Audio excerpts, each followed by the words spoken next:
Moscow and Kyiv met for ceasefire talks in Istanbul this week. The meeting lasted a mere 40 minutes and failed to make any progress towards peace. Indeed, just hours after the talks broke up, both sides were launching strikes. Meanwhile, Trump's 50-day deadline for Putin to make peace continues to tick down. But Moscow seems unfazed as Russian forces continue to pummel Ukraine. Joining me to discuss is Alina Polyakova, president of the Center for European Policy Analysis.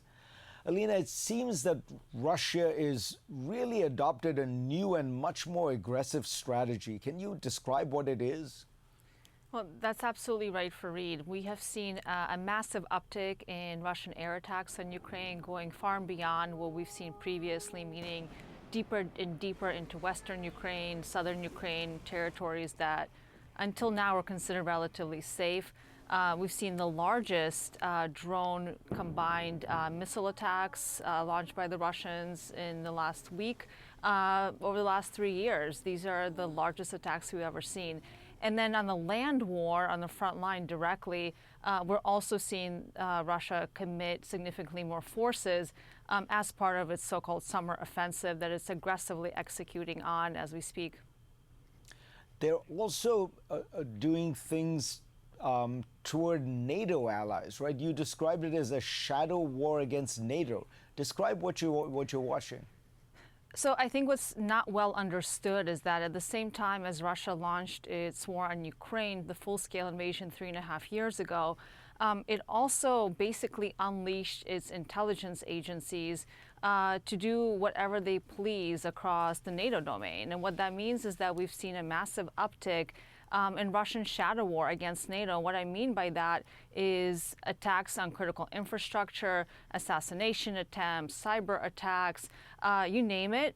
And just in the last 2 years, there's been more than a dozen attacks and sabotage efforts on undersea cable infrastructure in the Baltic Sea alone. This is a very small piece of maritime domain, and that has disrupted everything from phone lines to internet availability across Europe, and has definitely affected military exercises, interoperability, and things of that nature. And this is something that I don't think is well understood, that this war for Russia is really not just about its military invasion of Ukraine.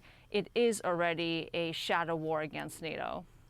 So it's begun in recent months. It's ramped up this shadow war. As you see, you've talked about undersea cables.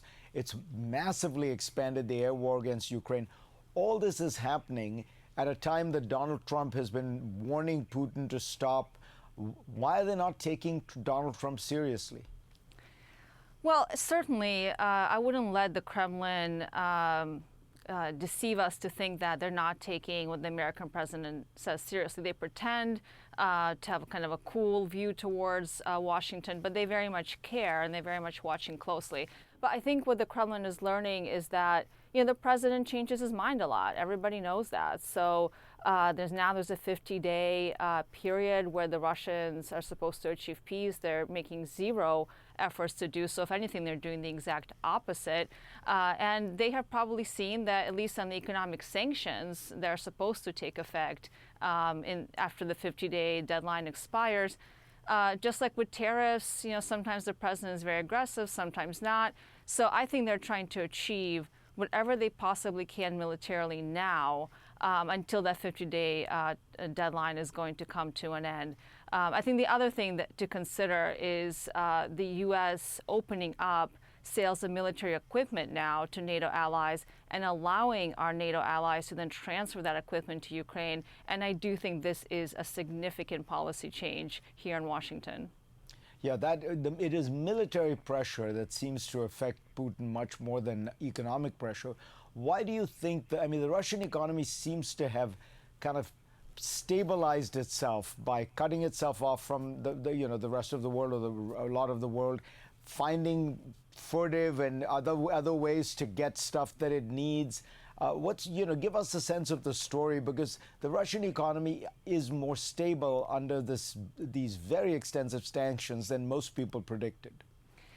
That's absolutely right. What we have actually seen is really surprising economic resilience in Russia. And one reason for that is they have a very good central banker who has done an excellent job, frankly, adapting to the sanctions. And they have also found illegal means of getting Russian oil and gas outside the country, circumventing sanctions of all kinds, including EU sanctions.